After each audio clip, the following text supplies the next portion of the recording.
Hello everyone, welcome back to my YouTube channel Sinha tutorials.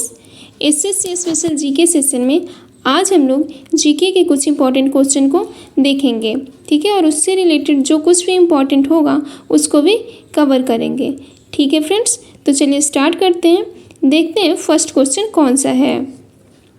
First question है, भारत की रियायती वित्त पोषण योजना के तहत निर्मित मैत्री सुपर थर्मल पावर प्रोजेक्ट संबंधित है। Option A Sri Lanka, option B Bangladesh, option C Nepal या ऑप्शन डी म्यांमार। इसका सही आंसर है ऑप्शन बी बांग्लादेश। चलिए इससे रिलेटेड इंपॉर्टेंट पढ़ लेते हैं। हाल ही में नई दिल्ली में प्रधानमंत्री नरेंद्र मोदी और बांग्लादेश की प्रधानमंत्री शेख हसीना ने मैत्री सुपर थर्मल पावर प्रोजेक्ट की पहली इकाई 320 मेगावाट का संयुक्त रूप से उद्घाटन किया। इस परियोजना का निर्माण भारत की रियायती वित्त पोषण योजना के अंतर्गत किया जा रहा है। गौरतलब है कि इस परियोजना से बांग्लादेश को 1320 मेगावाट बिजली मिलेगी। दोनों देशों के बीच जल संसाधन, रेलवे, विज्ञान और प्रौद्योगिकी तथा अंतरिक्ष प्रौद्योगिकी के संबंध में 7 समझौते हुए। नेक्स्ट क्वेश्चन देखते हैं। नेक्स्ट क्वेश्चन है, निम्नलिखित में से कौन सी कश्मीरी कवि क्षेमेंद्र की रचनाएं हैं? ऑप्शन ए कुटिनीमता, ऑप्शन बी कला विलास, ऑप्शन सी प्रबोध चंद्रोदय या ऑप्शन डी समय यात्रिका। इसका सही आंसर होगा, इसका सही आंसर होगा ऑप्शन बी केवल 2 और 4, ठीक है। कौन कौन से 2 और 4? कला विलास और समय यात्रिका, ठीक है। चलिए इससे इम्पोर्टेंट जुड़ा हुआ क्या है वो पढ़ लेते हैं। क्षेमेंद्र के बारे में पढ़ लेते हैं। यह कश्मीर के 11वीं सदी के कवि थे। क्षेमेंद्र ने कश्मीरी राजा अनंत और उनके पुत्र कलासा के शासनकाल में अपनी रचनाएं लिखी। इनकी रचनाएं कला विलास 10 सर्गों की एक व्यंग्य कविता है, जबकि समय यात्रिका 8 अध्यायों की एक कविता जिसमें एक वरांगन की कला और चालबाजी का वर्णन किया गया है। कुटिनुमता की रचना दामोदर गुप्त ने की थी। प्रबोधन चंद्रोदय की रचना श्री कृष्ण मिश्र ने की थी। ये चंदेल शासक कृतिवर्मन के काल से संबंधित हैं। नेक्स्ट क्वेश्चन देखते हैं। नेक्स्ट है, हाल ही में महारानी एलिजाबेथ द्वितीय का निधन हो गया। वह किस देश से संबंधित थी? Option A Australia, B France, C Germany या डी ब्रिटेन। इसका सही आंसर है ऑप्शन डी ब्रिटेन, ठीक है। चलिए इससे इंपॉर्टेंट देख लेते हैं। 8 सितंबर को ब्रिटेन की सबसे लंबे समय तक राज करने वाली महारानी एलिजाबेथ द्वितीय का 96 वर्ष की आयु में निधन हो गया। महारानी एलिजाबेथ द्वितीय के बारे में पढ़ लेते हैं। पूरा नाम एलिजाबेथ अलेक्जेंड्रा मैरी विंडसर था। इनका जन्म 21 अप्रैल 1926 को लंदन के मेफेयर में हुआ था। यह 1952 में अपने पिता किंग जॉर्ज 6 की मृत्यु के बाद उत्तराधिकारी बनी। महारानी एलिजाबेथ द्वितीय ने 70 साल तक शासन किया। महारानी ऑस्ट्रेलिया और न्यूजीलैंड सहित 14 राष्ट्रमंडल देशों की प्रमुख थी। नेक्स्ट क्वेश्चन है, हाल ही में चर्चा में रही वेस्ट पहल संबंधित है महिलाओं से, किसानों से, अनुसूचित जनजाति से या इनमें से कोई नहीं। इसका सही आंसर है ऑप्शन ए महिलाओं से। चलिए क्या कुछ इंपॉर्टेंट देख लेते हैं। हाल ही में भारतीय विज्ञान प्रौद्योगिकी और इंजीनियरिंग सुविधाओं के मैप ISTEM ने इंजीनियरिंग, विज्ञान और प्रौद्योगिकी में महिलाओं वेस्ट नामक पहल की शुरुआत की। यह पहल भारत सरकार द्वारा विज्ञान के क्षेत्र में महिलाओं के प्रयास को मजबूत करने के लिए शुरू की गई है। वेस्ट पहल क्या है, ये पढ़ लेते हैं। विज्ञान, प्रौद्योगिकी, इंजीनियरिंग और गणित STEM पृष्ठभूमि वाली महिलाओं के आगे बढ़ने में सहायक होगी। उन्हें विज्ञान, प्रौद्योगिकी तथा नवाचार पारिस्थितिक तंत्र में योगदान करने हेतु सशक्त बनाएगी। ISTEM क्या है, ये पढ़ लेते हैं। इसका लॉन्च जनवरी 2020 में हुआ। ISTEM अनुसंधान या विकास सुविधाओं को साझा करने के लिए एक राष्ट्रीय वेब पोर्टल है। ISTEM पोर्टल भारत सरकार के PSA कार्यालय द्वारा शुरू किया गया है। नेक्स्ट क्वेश्चन देखते हैं।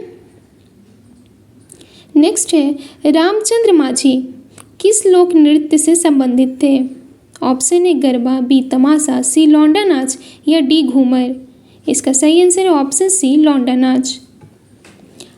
हाल ही में भोजपुरी लोक नृत्य के प्रतिपादक रामचंद्र माझी का लंबी बीमारी के बाद निधन हो गया। माझी नाच की एक कैटेगरी लौंडा नाच के एक प्रसिद्ध कलाकार थे। रामचंद्र माझी के बारे में पढ़ लेते हैं। इनका जन्म 1925 में बिहार के सारण जिले में हुआ था। लौंडा नृत्य बिहार के पुराने और बेहद प्रसिद्ध लोक नृत्यों में से एक है। इसमें लड़का लड़की की तरह मेकअप और कपड़े पहनकर नृत्य करता है। इनको पुरस्कार मिला था वर्ष 2017 में संगीत नाटक अकादमी, 2021 में पद्मश्री सम्मान पुरस्कार मिला था। नेक्स्ट क्वेश्चन देखते हैं। नेक्स्ट क्वेश्चन है प्रसिद्ध राजनेता और भारतीय स्वतंत्रता सेनानी गोविंद बल्लभ पंत को कब भारत रत्न दिया गया था? ऑप्शन ए 1954, बी 1955, सी 1956 या ऑप्शन डी 1957। इसका सही आंसर है ऑप्शन डी 1957। इससे रिलेटेड पढ़ लेते हैं इंपॉर्टेंट। 10 सितंबर को भारत के प्रसिद्ध राजनेता और भारतीय स्वतंत्रता सेनानी गोविंद बल्लभ पंत की जयंती है। गोविंद बल्लभ पंत के बारे में पढ़ लेते हैं। इनका जन्म 10 सितंबर 1887 को अल्मोड़ा उत्तराखंड में हुआ था। स्वतंत्रता के बाद गोविंद बल्लभ पंत उत्तर प्रदेश के पहले मुख्यमंत्री बने। वर्ष 1955 से 1961 तक केंद्रीय गृह मंत्री के रूप में कार्य किए। इनकी मृत्यु 7 मार्च 1961 को हो गई।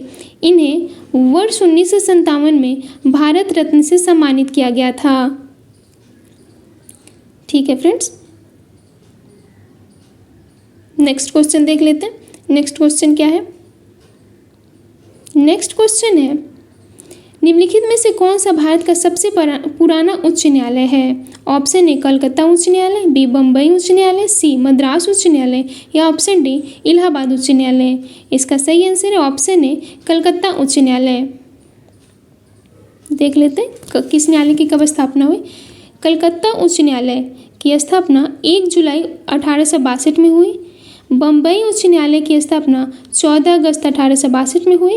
मद्रास उच्च न्यायालय की स्थापना 15 अगस्त 1862 को हुई और इलाहाबाद उच्च न्यायालय की स्थापना 17 मार्च 1866 को हुई। कलकत्ता, मद्रास और बॉम्बे के उच्च न्यायालय भारतीय उच्च न्यायालय अधिनियम 1861 द्वारा स्थापित किए गए थे। संविधान में कहाँ किस अनुच्छेद में आइए? भारतीय संविधान अनुच्छेद 214 से 231 तक उच्च न्यायालय के बारे में है। वर्तमान में भारत में 25 उच्च न्यायालय हैं। ठीक है फ्रेंड्स, नेक्स्ट क्वेश्चन देखते हैं। नेक्स्ट क्वेश्चन कौन सा है? नेक्स्ट क्वेश्चन है निम्नलिखित में से कौन ब्रह्मपुत्र नदी की सहायक नदी नहीं है? Option A Teesta, B Siang, C Tons या डी मानस। इसका सही आंसर है ऑप्शन सी टोंस। टोंस नदी एक प्रमुख 12मासी हिमालय नदी है जो उत्तराखंड के गढ़वाल डिवीजन से होकर बहती है। यह यमुना नदी की सहायक नदी है। इस नदी का उद्गम बंदरपूछ पर्वत है। टोंस नदी उत्तराखंड में देहरादून शहर के पास कलसी के नीचे बहती है। ब्रह्मपुत्र नदी के बारे में पढ़ लेते हैं। ब्रह्मपुत्र नदी का उद्गम मानसरोवर झील चेमयोंगडुंग हिमनद से होता है। यह भारत में अरुणाचल प्रदेश से प्रवेश करती है। इसकी सहायक नदियाँ दिबांग, लोहित, धनसिरी, मानस, तीस्ता, सियांग, संकोस इत्यादि है। नेक्स्ट क्वेश्चन है हाल ही में राष्ट्रीय सम्मेलन मंथन का आयोजन किस मंत्रालय द्वारा किया गया? गृह मंत्रालय, सड़क परिवहन और राजमार्ग मंत्रालय, वित्त मंत्रालय या इनमें से कोई नहीं? इसका सही आंसर है ऑप्शन बी, सड़क परिवहन और राजमार्ग मंत्रालय। चलिए इससे इंपॉर्टेंट क्या है पढ़ लेते हैं। हाल ही में केंद्रीय सड़क परिवहन और राजमार्ग मंत्री नितिन गडकरी ने बेंगलुरु में राष्ट्रीय सम्मेलन मंथन का उद्घाटन किया। इस अवसर पर उन्होंने कहा कि जल विद्युत परिवहन और संचार 4 क्षेत्र देश को आर्थिक महाशक्ति बना सकते हैं। इसकी थीम क्या थी? अवधारणाओं से कार्य तक, एक स्मार्ट, टिकाऊ सड़क सुविधा, गतिशीलता और लॉजिस्टिक इकोसिस्टम की ओर। इस कार्यक्रम के दौरान नेक्स्ट जेन एम परिवहन मोबाइल ऐप भी लॉन्च किया गया। 3 व्यापक क्षेत्रों पर भी चर्चा की गई। कौन कौन से हैं ये पढ़ लेते हैं। सड़क विकास, नई सामग्री और प्रौद्योगिकियों, सड़क सुरक्षा, ईवी और वाहन सुरक्षा, ropeway, multi modal logistic park, पर्वतमाला और डिजिटल इंटरवेंशन इत्यादि। ठीक है फ्रेंड्स, नेक्स्ट क्वेश्चन देखते हैं। नेक्स्ट क्वेश्चन कौन सा है?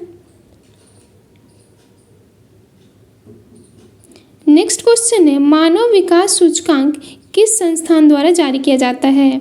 ऑप्शन है UNDP, B IMF, C WHO या डी इनमें से कोई नहीं। इसका सही आंसर है ऑप्शन है यूएनडीपी। हाल ही में संयुक्त राष्ट्र विकास कार्यक्रम यूएनडीपी ने मानव विकास सूचकांक एचडीआई 2021 रिपोर्ट जारी की। इस रिपोर्ट में 1 से 91 देशों को रैंकिंग दी गई है। इस वर्ष की theme uncertain times, unsettled lives, shaping our future in a transforming world है। इस रिपोर्ट में स्विट्जरलैंड पहले पायदान पर रहा। इस बार भारत ने 1 से 91 देशों में 132वां स्थान हासिल किया। गौरतलब है कि वर्ष 2020 में भारत ने 189 देशों में से 131वें स्थान पर था। सूचकांक की गणना 4 संकेतों के आधार पर की जाती है।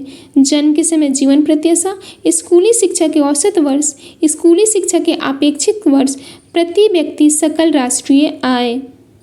नेक्स्ट क्वेश्चन देखते हैं। नेक्स्ट है वन संरक्षण अधिनियम कब पारित किया गया था?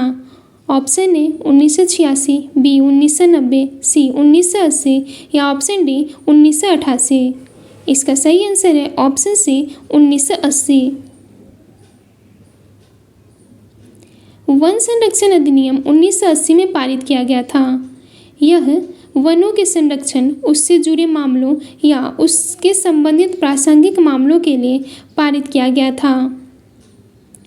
इस अधिनियम के प्रावधानों के अंतर्गत गैर वन उद्देश्यों के लिए वन भूमि के प्रयोग के लिए केंद्र सरकार की पूर्व स्वीकृति लेना आवश्यक है।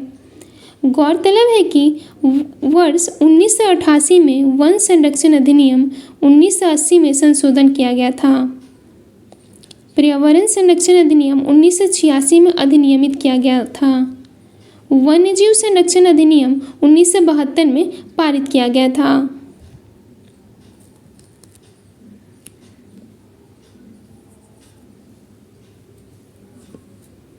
नेक्स्ट क्वेश्चन देखते हैं। नेक्स्ट क्वेश्चन क्या है? बस इतना ही फ्रेंड्स, आज के सेशन में बस इतना ही। ऐसे इंपॉर्टेंट क्वेश्चन देखने के लिए मेरे चैनल को सब्सक्राइब कीजिए, अपने फ्रेंड के साथ शेयर कीजिए। Thank you.